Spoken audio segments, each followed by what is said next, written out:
Absolutely a pleasure to have the opportunity to come into either your living room, on your email, website, however you ended up in this time zone. You're in the Jazz Zone. My name is Roscoe Lee Owens, and I am your host in the Jazz Zone. And I always say, like none other, but then I'm going to say this show is fabulous. We have the opportunity to have back with us Mr. Clarence Ezeku Washington.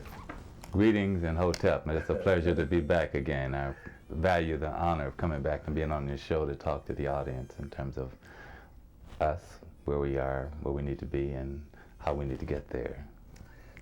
We Can is a foundation. Absolutely. We're a nonprofit organization. Recapping on those that are just tuning in, back in '95, created an organization that deal with technology and morphing into what we have as an institution trying to deal with education, focusing on the education of our youth as a service education provider. That's basically what we've been doing, and outreaching and preparing activities and also participation for our youth, like the essay contest we're engaging in. We're launching statewide. And then again for our major scholarship fundraising, which we'll talk about toward the end of the show, which is the event in the Black Township, Allensworth. So that's basically a framework for discussion is investment. Investment. Yes, sir. And reinvestment. Reinvestment, yes, sir. You know, but there's one thing that you have said, and I want to start with that. Okay. 999. 999 plus me. Okay. Yes. Concept. Okay. What is that? Basically, we try to outreach to the fathers, and we're saying we want to have an exclusionary process to say, well, I'm included. So 1 million is an abstract number, but if I say I'm and me, it's part of that number. So it's 999,999 me, men, taking our children or my child to school, or a child to school, will have a impact on the community across the state, across the country. It would be a reflection of the Million Father March back over 10 years ago, the clamor to go to Washington and tell the world we were sorry. This is an opportunity to say, well, I don't have to tell the world I'm sorry. I can show my children and my family that we're present by taking my child to school. So as we move and launching into next year, for 2008, which is a very symbolic year as well, saying this is who we are. You know, the men are coming back. The consciousness is re-rising to the point where brothers are standing shoulder to shoulder.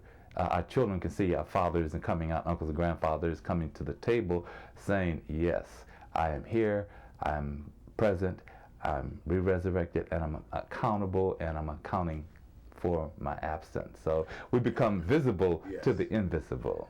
You know, I wanted to go there start with, because we came up with this acronym together. It was FAB, FAB. Yes, sir. And it's about the foundation. Yes. Find another brother. That's right. And so we need to find another brother to get involved with this 999,999 plus me. Right, that's right. That's two of us. That's right. And find another brother, and that's another. That's right. So, but I want to stay with the foundation, because you know, and I know you're bringing them up to speed on that. Yes. But some people did not have the opportunity to view our first showing. Okay. And I want them to understand the We Can concept, and also in the beginning of this, how they can reach you.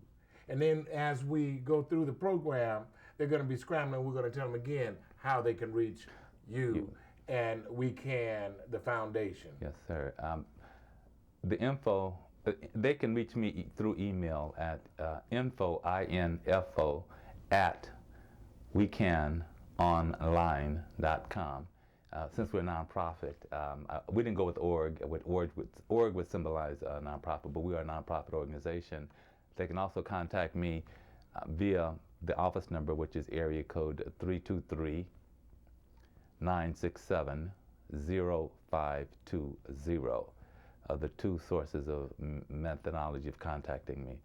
So that's getting that out to the community. So if they would like to continue discussion or finding out how we can outreach to our children as far as getting involved with providing education into our home, because that's one of the critical things that we are really floundering on. The graduation rate of our children out of high school is pathetic. It's horrifying to see the condition or the condition of Black America in terms of the fewer engineers and doctors we have graduating at the university level to be a vital asset to community. We aren't there, and those that are getting in school are dropping out. Those are finishing college. So it's a tragedy, and we can't look to have the talent and intent, and numbers been cut down and cut back. So, and even with our community being like in California, we're actually 9% of the total population and 6% in Los Angeles. So, but we want 90% of the attention in terms of inadequacy, social injustices. But we aren't engaging. You know, we react to activities. We aren't taking a proactive role at different levels to go out and taking our neighborhoods back, talking to different organizations from organizational the solidarity that this culture, our community, did 30, 40, 50, 100, 200, 300 years ago. So how do we rekindle that? I see. You know, and I want you to go right at that point. But there was something that you said. You see, it's a reactive, and then there's active. Yes. But you said proactive. Yes. Now, to me, proactive means being out front, moving on it. Moving on it. Correct. An active position is you're moving on it. And this reaction, well, let me preface it this way. We know what tomorrow is, right? Okay. And what is tomorrow? December the 6th, right? Yes, December the 6th. And that has a symbolic impact on the nature of what happened in this country in terms of an attack. I'm a veteran. I'm a Vietnam veteran. You know, we're both veterans together. Veteran to veteran. Home. Yes, sir. That's right. Yes, sir. Right. Yes, sir. Right. You know. And okay, as we talk about veterans, I want to talk about this agitation. Yes, and sir. I want to talk about this absolute historical veteran as well, Ms. Rosa Parks, as we get into this discussion, and then we're going to come from that particular perspective, and I think we have a shot of her on screen right now. Okay, and it's a tragedy in terms of there's going to be a lot of discussion tomorrow with commentaries, presentation on the incident that took place some years ago, but yet 42 years ago, December the 5th, was the first act, the Montgomery boycott. What type of attitude that drove the people that said, look, number one, we're just coming to, we're going to eliminate this. We're going to do it economically.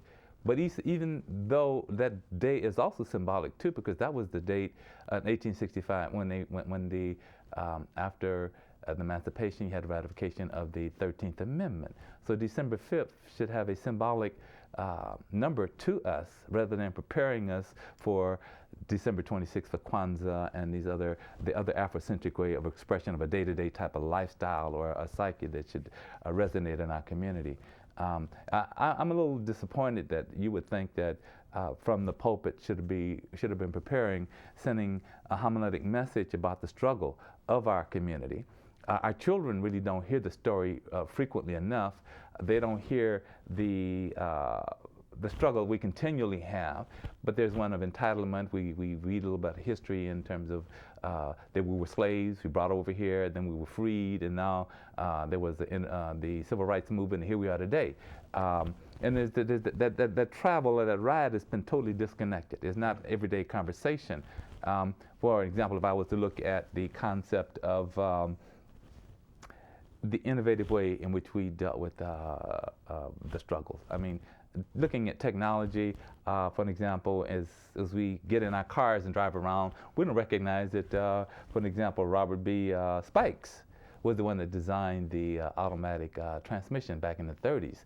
So again, that's not in the discussion in terms of what are contributions. We don't talk about the struggle enough. We don't talk about Jim Crow. We don't talk about what it is to go someplace and knowing that people look at you with this degree of disdainment, saying that you're not entitled based upon your color. And so our children don't understand that. They don't understand what it is to be pulled out of your house, hung, lynched, and have a big party around that horror that takes place. So how do we constantly tell that story to our children? So yeah, there's a form of agitation, because you would think the 5th, you would hear some type of social commentary preparing Sunday for the 5th. You see, that was the first day of activity around the struggle of people economically. It brought together, if you look at the Kwanzonian principles under the Nguzo Saba, all that was there. There was unity. There was collective involvement. There was, I don't know, there was Nia, purpose. Right. You see, so we have to look at that in retrospect to say, well, when do we continue on the legacy? How do we continue it? It has to be part of our daily dialogue. You know, if you get up in the morning, what type of self-talk do we have with ourselves? You know, how do we recreate? If you're back in the day when folks had the natural, I'm black, say it loud, I'm black and I'm proud, was the reinforcement of that pride. You see, so that is not, it's not in our mantra, it's not in the discussion every day. Our self-talk, internalizing. Right. And once it's internalized, then you can externalize it, because now there's a common link. Right. A connection that you and I would have. Right. So that's my form of frustration and agitation, but it's good to let the folks know you need to continue the discussion with your children. You know, the struggle that continues today, because if you just look back 4 weeks ago and look at the youth that rallied around the Jena 6, all across this country, you had marches, you had speaking out. So that was a movement. There was a conscious vibration that folks said, look, okay, there's an injustice. And a couple of weeks ago, Al Sharpton marched on Washington in symbolism of a struggle. But the struggle continues. Yes. And not when the TV goes off and there's no continued dialogue. So our children may turn on TV if they look on the news or read a newspaper, and then what happens after that? Then we prepare ourselves for Kwanzaa. Okay, we're going to move to getting the symbolism, and again, they're saying the symbolism without substance is worthless. So that's what we need to look at. Question. Yeah. As we moved right in there, we were talking about welcome home for both veterans. Yes. We talked about a very strong veteran that symbolized the beginning of the boycott. I'm going to say the action from the reaction. Mm-hmm. And a collective responsibility of a people to stop this injustice and develop what it was necessary for them at the time. But also, I want to take that in even a step further back in history and get to the A part of our FAB, which is Allensworth. Yes. Another veteran. Yes, he was a reflection of being the lowest a slave and going up to the highest in terms of being a lieutenant colonel in the military, and then also being a visionary, saying I need to move away and looking at Jim Crow, what was happening during that 1900s. You see the lynching period in which we were being hung at an alarming rate, and at the same time look at what his thoughts were about creating a township based upon self-reliance, empowerment, and intellect. So that is a representation of a model that is success. And we don't tell our children that. There are people today, probably Allensworth, have kind of heard about it, but what significance does that have in terms of a struggle, in terms of a success? We need to look at those things and tell our children that this is part of who we are. To go and see this township, get involved in activities that reaffirm of our accomplishments. You see, and by doing that, gives us a level of empowerment that we aren't looking at each other in a way that would create disharmony, a dislike, agitation and irritation and confrontational attitudes, a dysfunctionality in families. So if you look at his family, what he did, families come together. That was a village moved from the concept of a village. That was a township based upon that village concept, you know, coming together, collective works, empowering, all these things necessary for a thriving people, you see. The moving, and we can, because we can. That's we right. Certainly can. We have to. Yeah, there's no doubt about that.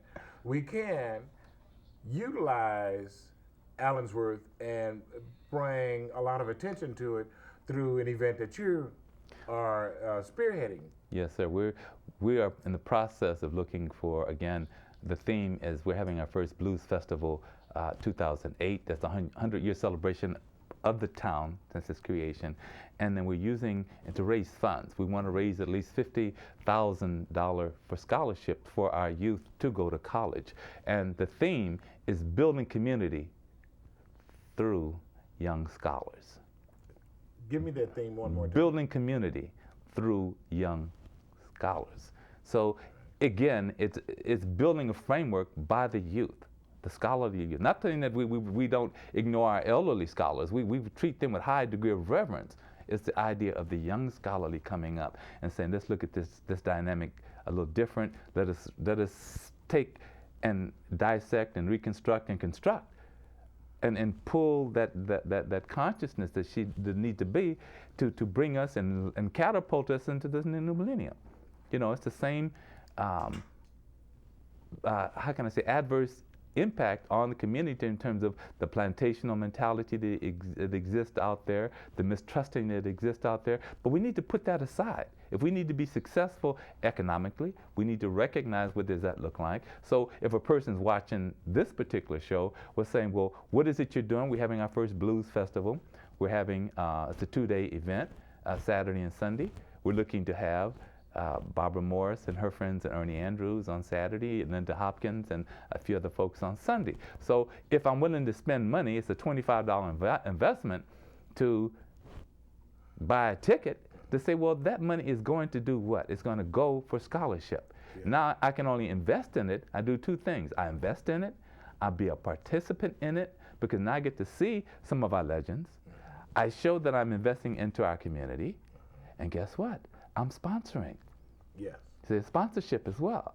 And there's a sense of pride to say, well, this township, in the framework of that township, it's to me, I call it the Mecca, economic, theological, entrepreneurial, political Mecca that the community has gone and need to go back to see how these people survive in the San Joaquin Valley, create a township, and then deal with extreme racism, and then continue on. So we continue dealing with that today. Racism is an institution, so you need to deinstitutionalize it. So in dealing with institutions combat institution against institution. So we need to institutionalize ourselves in terms of a community.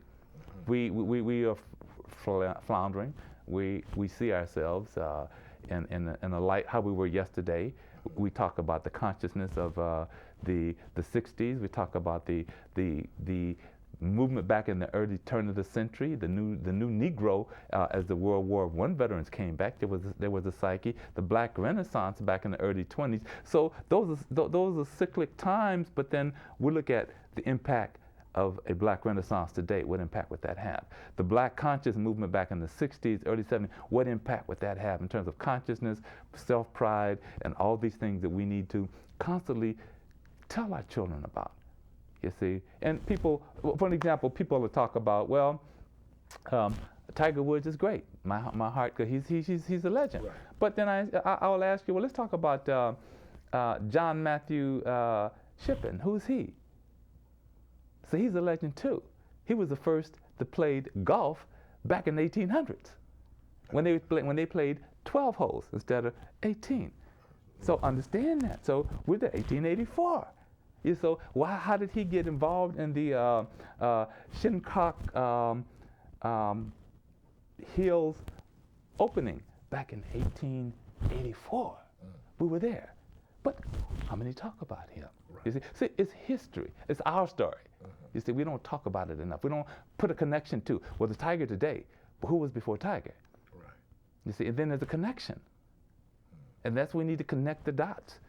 Okay. And we need to rebuild on the construct. Yeah, we came from Africa. Yes, there was a lot of intellect, philosophy, and wisdom that came out of Africa. But we're not in Africa today. We have an Afrocentric mindset. We need to tap back into that.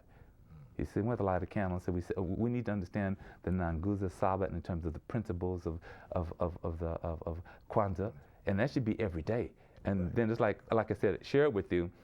Right. As marriage ceremony is a ceremony, but you work to that and you go to the ceremony. Right. So this is like a marriage of coming together, celebrating that event, saying for 7 days I'm reinvesting to these principles to live my rest of the 51 weeks, because it's 7 days, right? So right. Next 51 days, I'm going to be engaging in these elements. So tying that to the investment, the community, asking, taking your children to see that, because the legacy is being lost in terms of blacks aren't as many in terms of celebrating. You go to blues festivals in Long Beach. We're not that visible.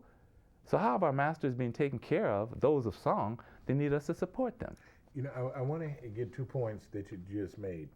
One, my father used to work with one of the points, connect the dots. Yes, sir.